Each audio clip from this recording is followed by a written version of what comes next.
तो hello everyone, welcome to all exam place. मैं हूं आपका दोस्त सचिन शर्मा और कल हमने पढ़ी थी वर्णमाला। क्या पढ़ी थी? वर्णमाला। और जैसा कि मैंने आपसे कहा था, वर्णमाला जो है ये चैप्टर पढ़ने के बाद में हम इसके एमसीक्यूज लगाएंगे ताकि हमारे जो भी थ्योरी हमने पढ़ी है वो हमें क्लियर हो सके और किस प्रकार के क्वेश्चन जो है ये आपके एग्जाम्स में पूछे जाते हैं ये जो है इस पर हम चर्चा कर सके। तो आज की हमारी वीडियो इसी पर बेस होने वाली है मेरे प्यारे दोस्तों। आज हम कुछ एमसीक्यूज जो है ये लगाने वाले हैं, करीब 20 करीब एमसीक्यूज जो है हम लगाएंगे, जिससे आपको ये पता चलेगा कि एक्चुअल में आपके एग्जाम में जो है हिंदी में पूछा क्या जाता है, किस प्रकार के क्वेश्चन जो है वर्णमाला से आपके एग्जाम में बनते हैं। तो चलिए हम स्टार्ट करते हैं अपने लेसन को। पहले क्वेश्चन की तरफ बढ़ते हैं। पहला क्वेश्चन है हमारा कि भाषा की सबसे छोटी इकाई कौन सी होती है भैया? भाषा की सबसे छोटी इकाई कौन सी होती है? तो कल हमने थ्योरी में पढ़ा था कि भाषा जो है इसकी सबसे छोटी इकाई कौन सी होती है भैया? वर्ण जो होता है ये भाषा की सबसे छोटी इकाई होती है। बढ़ते हैं अगले प्रश्न की ओर। अगला प्रश्न हमसे पूछा है वर्णमाला किसे कहते हैं भैया? तो कल ही हमने पढ़ा था ना कि वर्णों का जो व्यवस्थित समूह होता है इसको वर्णमाला कहते हैं। तो वर्णमाला किसे कहते हैं भैया? ये क्वेश्चन भी आपसे एग्जाम में पूछा है ना कि वर्णों का जो व्यवस्थित समूह होता है इसको क्या कहा जाता है? इसी को बच्चा लोग क्या कहा जाता है? इसी को कहा जाता है वर्णमाला। क्या कहा जाता है? वर्णमाला कहा जाता है। ये सारी चीजें हमें याद रखना है, इसी तरह से प्रश्न जो है हमारे एग्जाम में पूछे जाते हैं। अगला क्वेश्चन ये रहा आपकी स्क्रीन पर। स्थान के आधार पर बताइए कि मूर्धन्य व्यंजन कौन सा है भैया? तो कल हमने पढ़ा था। अभी देखो ये क्लियर करता हूं, जो अमन ने कल पढ़ा था इसको हम समझेंगे, ठीक है? उससे हम समझेंगे कि कैसे कौन सा व्यंजन जो है ये मूर्धन्य व्यंजन होता है, कंठ कौन सा होता है, तालुक कौन सा होता है, दंत कौन सा होता है, ये भी देखेंगे। क्वेश्चन में हमसे पूछा है कि मूर्धन्य व्यंजन कौन सा है। तो आपका मूर्धन्य व्यंजन कौन सा वर्ग होता है? ये टा वर्ग होता है। मैंने आपको कल पढ़ाया था कैसे याद रखना है, कचट तप। कैसे याद रखना है? कचट तप वर्ग बोला जाता है, ठीक है? जिसमें से का वर्ग जो होता है ये कंठ वाला होता है, चा वर्ग जो होता है ये तालव्य होता है, टा वर्ग जो होता है ये मूर्धन्य होता है, ता वर्ग जो होता है ये आपका दंत वर्ग होता है, और पा वर्ग जो होता है ये आपका ओष्ठ वर्ग होता है, ठीक है? ये तो आप कल समझ ही गए थे, इसको कैसे समझना है अब हम समझते हैं जो हमारा क्वेश्चन है। पहले तो एक चीज और समझ लो, कल मैंने बताया था स्पर्शी व्यंजन जो होते हैं इनकी संख्या कितनी होती है भैया? 25 होती है। 5 × 5 है ना, 25 होती है ना, कल हमने समझा था इसको। चलो प्रश्न पर वापस लौटते हैं, प्रश्न में देखते हैं प्रश्न हमसे क्या पूछा है। प्रश्न में पूछा है मूर्धन्य व्यंजन बताओ। तो भैया गा और घा, पहला गा और घा जो है ये हमारा कौन सा है? स्थान के आधार पर का वर्ग में आता है, मतलब कंठ वाला है। तो गा और घा जो है हमारा ये क्या हो गया? ये गलत हो गया, पहला ऑप्शन हमारा गलत हो गया। दूसरा हमसे पूछा है जा और झा। तो जा और झा कहां आ रहा है भैया? तो जा और झा जो है ये हमारा किस में आ रहा है? तालव्य में आ रहा है। तो हमारा दूसरा ऑप्शन भी गलत हो गया। इसके बाद में हम देखते हैं पा और फा। पा और फा जो है ये आपका कहां पर आ रहा है? पा और फा जो है ये आपका होस्ट में आ रहा है, तो ये भी गलत हो गया मेरे प्यारे दोस्तों। फिर आते हैं हम डा और ढा। तो डा और ढा को अगर हम देखें तो ये हमारा कहां पर आ रहा है? ये हमारा आ रहा है मूर्धन्य में। इस हिसाब से हमारा ये ऑप्शन जो है ये हमारा करेक्ट आंसर है। सी जो है ये हमारा करेक्ट आंसर है। तो ऐसे क्वेश्चन आपसे एग्जाम में पूछे जाते हैं। अब वो आपसे जो है जैसे गा और घा हो गया, इसके स्थान पर मूर्धन्य की जगह आपसे पूछ सकता है कंठ वाला कौन सा है। इस प्रकार से क्वेश्चन जो है ये आपके एग्जाम में बनते हैं। एक क्वेश्चन से मैंने आपको सारे क्वेश्चन समझा दिए, आपको याद रखना है मेरे प्यारे दोस्तों, है ना? चलिए बढ़ते हैं अगले क्वेश्चन की तरफ। अगला क्वेश्चन हमसे पूछा है कि भैया निम्न में से अल्प प्राण वर्ग कौन सा है? अभी कल मैंने आपको बताया था ना जिसमें प्राण ज्यादा निकले, मतलब हवा। प्राण से यहां पर आशय क्या होता है दोस्तों? प्राण से यहां पर आशय होता है हवा।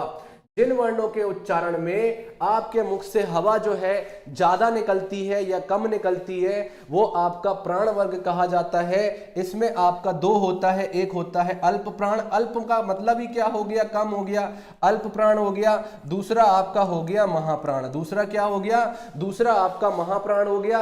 अल्प प्राण में इसमें कम निकलती है हवा और इसमें जो है ज्यादा निकलती है। चलो इसको भी समझते हैं, इसको भी समझते हैं। तो आपको मैंने बताया था कि आपका जो भैया अल्प प्राण जो होता है, पहला, तीसरा और पांचवा जो रहेगा ये आपका अल्प प्राण रहेगा। दूसरा और चौथा जो रहता है ये आपका क्या रहता है, ये आपका महाप्राण रहता है। तो अल्प प्राण में कौन सा आ जाएगा भैया, अल्प प्राण में कौन सा आ जाएगा, अल्प प्राण में आपका कौन सा आ जाएगा, मतलब कि ये जो आपका है, एक सेकंड, ये रहा। इसमें हम समझते हैं अल्प प्राण क्या है और महाप्राण क्या है। कल भी हमने समझा था, आज फिर से हम अल्प प्राण और महाप्राण समझेंगे और उसी से जो है ये क्वेश्चन सॉल्व करेंगे, ताकि इस प्रकार से जो और क्वेश्चन आपके एग्जाम में बने तो उनको भी आप क्या कर पाए, टिक कर पाए, उनका सही आंसर आप लगा पाए। तो मैंने आपको बताया जो आपकी पहली रो होती है, इसके बाद आपकी जो तीसरी रो होती है और इसके बाद जो आपकी पांचवी रो होती है, मतलब ये जो होती है ये आपकी क्या होती है दोस्तों, ये आपका अल्प प्राण होता है। इसको समझेंगे कैसे, कल भी मैंने आपको बताया। देखो जैसे आप का बोलोगे, का बोल दिया, का बोला, नॉर्मल आवाज निकल गई, थोड़ी सी हवा निकली। लेकिन जब हम खा बोले तो खा जो है इसमें का से अपेक्षाकृत ज्यादा हमारी हवा निकल रही है, मतलब ज्यादा प्राण निकल रहा है। तो ये हमारा क्या कहला देगा, ये हमारा जो है, ये जो हमारा दूसरा और चौथा होता है ये हमारा कौन सा होता है, ये महाप्राण होता है। पहला, तीसरा और पांचवा जो होता है ये अल्प प्राण वर्ग होता है। क्वेश्चन में हमसे पूछा है कि अल्प प्राण वर्ग कौन सा है। अल्प प्राण मतलब जिसमें कम हवा निकल रही है भैया, तो ये कौन सा हो गया, ये देखो पहला ही वाला हो गया, ये आपका का हो गया और गा हो गया। इसमें आपकी कम हवा निकल रही है तो ये आपका अल्प प्राण वर्ग हो गया। इसके अलावा का हो गया, चा हो गया, टा हो गया, ता हो गया, पा हो गया, ये अल्प प्राण हो गया। गा, जा, अणा, दा और बा जो है ये अल्प प्राण हो गया आपका। ठीक है, तो इस प्रकार से हमको जो है दोस्तों याद रखना है। ठीक है, चलिए बहुत बढ़िया। अब बढ़ते हैं क्वेश्चन में, देखते हैं, आंसर देख लेते हैं। तो आंसर जो है ये हमारा हो गया का और गा हो गया। जैसे और ऑप्शन जो है मैच करना है, इनको कैसे मैच करें हम, ठीक है। तो भैया था और धा अगर हम देखें, ठीक है, था और धा, था और धा हमने देखा तो ये आपका क्या हो गया, दूसरा और चौथा आपका क्या हो गया, दूसरा और चौथा आपका ये क्या हो गया, महाप्राण हो गया ना दोस्तों, दूसरा और चौथा महाप्राण हो गया। इसके अलावा फा और अगर भा को हम देखें, फा और अगर भा को हम देखें तो फा और भा जो है, जैसे ये फा हो गया, ये भा हो गया, दूसरा और चौथा क्या होता है, दूसरा और चौथा महाप्राण होता है। तो ये हमारा क्या हो गया, ये ऑप्शन भी हमारा गलत हो गया और ये तो हमारे स्वर हो गए, तो ये तो वैसे ही गलत है हमारा पहला ऑप्शन। तो सही वाला हमारा कौन सा है, बी है, मतलब का और गा है। उम्मीद करता हूं आपको ये चीज बहुत अच्छे से क्लियर हो गई होगी मेरे प्यारे दोस्तों, है ना। चलिए अगला क्वेश्चन आ गया है आपकी स्क्रीन पर मेरे प्यारे दोस्तों। निम्न में से नासिक के व्यंजन कौन सा है।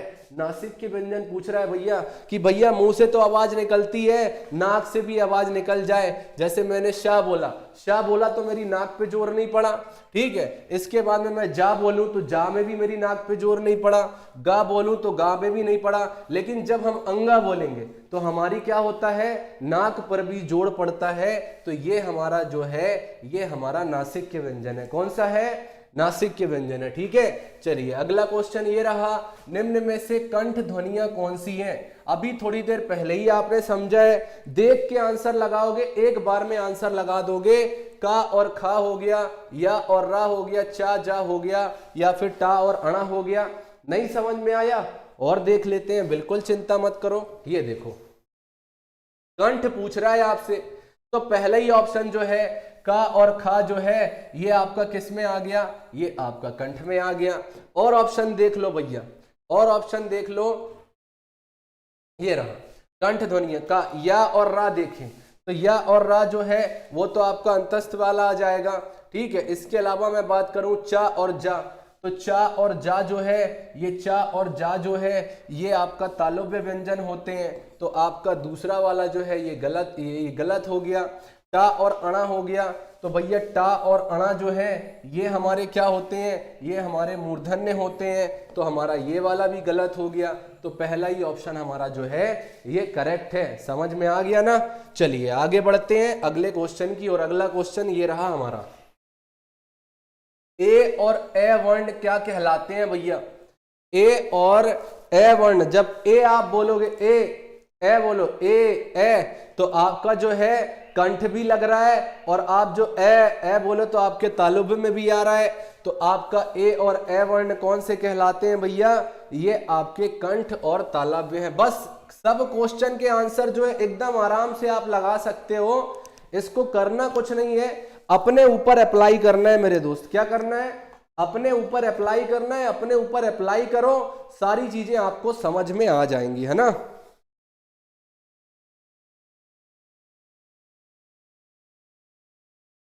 अपने ऊपर अप्लाई करिए, सारे के सारे आंसर अपने आप आने लगेंगे। अपने ऊपर अप्लाई करना है बस। चलिए अगला क्वेश्चन देखते हैं। हिंदी वर्णमाला में अयोगवाह वर्ण, कल मैंने आपको पढ़ाया था अयोगवाह वर्ण कौन से होते हैं भैया। अयोगवाह वर्ण कौन से होते हैं, तो मैंने आपको बताया था अम और अहा जो होता है ये आपके क्या होते हैं, ये आपके अयोगवाह वर्ण होते हैं। ठीक है, अयोगवाह वर्ण होते हैं। ठीक है, इसके अलावा जैसे मैंने स्वरों की बात की, ठीक है, स्वरों की बात करी, तो बेसिकली देखा जाए तो आपका 11 होते हैं। जब ये अयोगवाह जो होते हैं इनको जब है इसमें मिला दिया जाता है दोस्तों, तो इसमें जो है इनकी संख्या कितनी हो जाती है, 13 हो जाती है। तो इसको भी याद रखिएगा, अम और अहा जो है ये आपका अयोगवाह वर्ण होते हैं। चलिए अगला है श, श, श और ह जो है ये कौन से व्यंजन कहलाते हैं भैया, जल्दी से बता दो।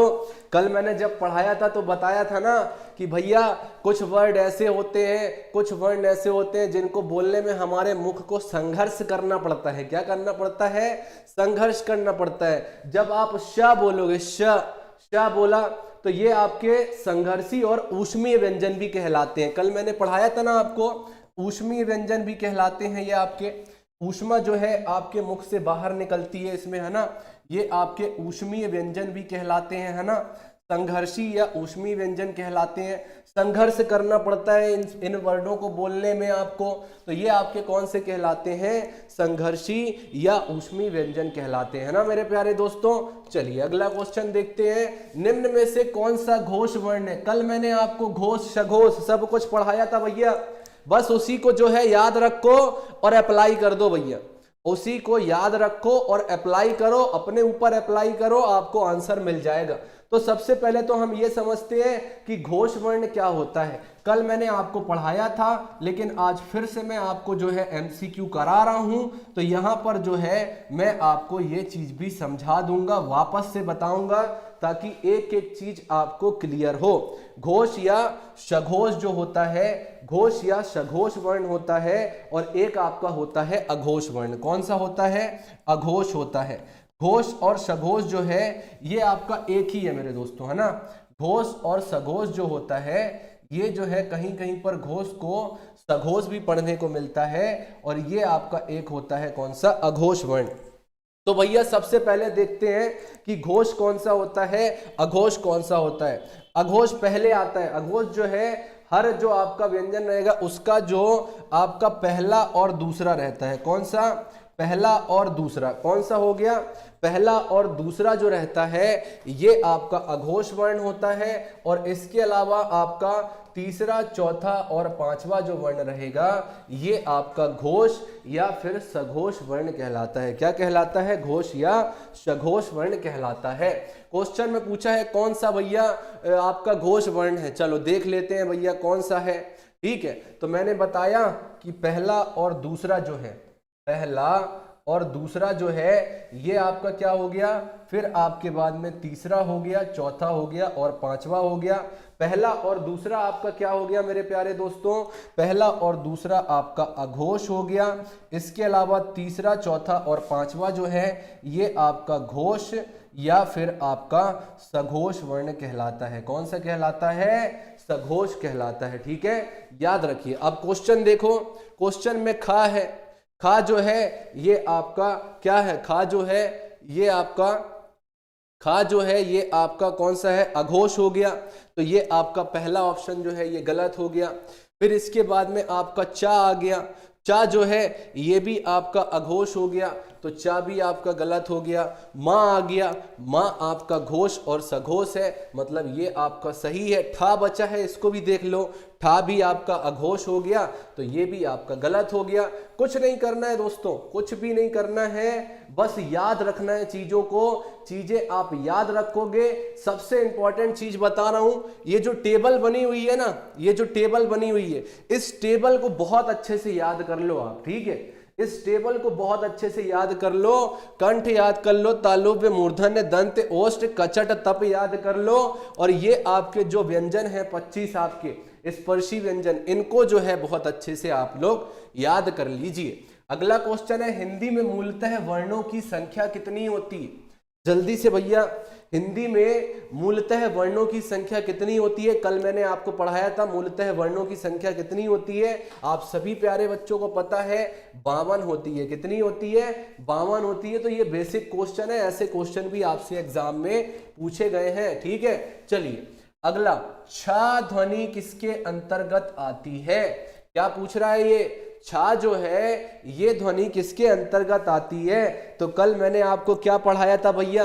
कल मैंने आपको क्या पढ़ाया था? संयुक्त व्यंजन पढ़ाए थे कि नहीं पढ़ाए थे? नहीं याद आ रहा? चलो फिर से देखते हैं ना। नहीं याद आ रहा है तो देख लेंगे भैया, संयुक्त व्यंजन कौन कौन से हैं। देखो, छा हो गया आपका, ठीक है, छा हो गया, त्रा हो गया, ज्ञा हो गया और श्रा हो गया। क्या हो गया?